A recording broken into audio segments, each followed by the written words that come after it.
Lakini jengine wanalobebeshwa, wameingia njiani eti kwa ugumu wa maisha. Astaghfirullah. Turudi kwa Mungu tustaghfiru. Ningekuwa na uwezo, ningebeba vijana wa Tanzania nikawatupa kwenye nchi tofauti tu hapa Afrika pamoja na majirani zetu, wakaone ugumu wa maisha uliokuwepo, alafu waseme kwamba kwao Tanzania ni pahala pema.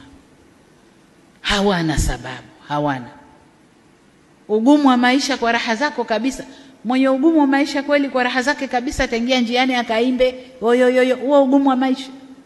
Mwenye ugumu wa maisha ana struggle, anahangaika kutafuta chakula chake cha leo. Na wengi walikuwa kwenye kazi zao, wale wana ugumu wa maisha.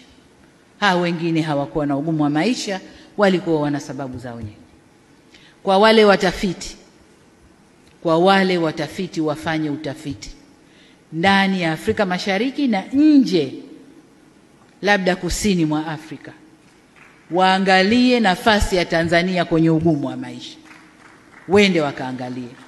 Kwa vijana wetu wasimezeshwe tu na wenyewe wakameza, hapana. Lakini kwa nini yote yanatokea haya? Tumejifunza kwamba vijana wetu tumewaacha wanakuwa wenyewe. Wanakuwa hawana mwelekeo.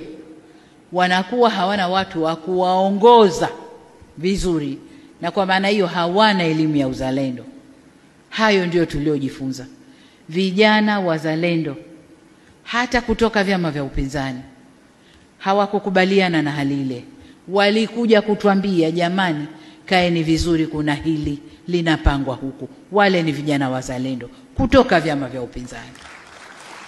Lakini vijana wetu wengi wa Tanzania hawana uzalendo, na hilo serikali tumejifunza na tutakwenda kulifanyia kazi.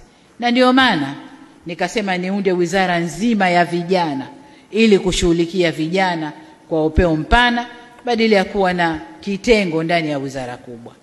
Kwa hiyo kwa upande wa vijana wetu hawakuwa na sababu yoyote ya kuingia njiani ila kutumwa na kuimbishwa mambo yasiyowahusu.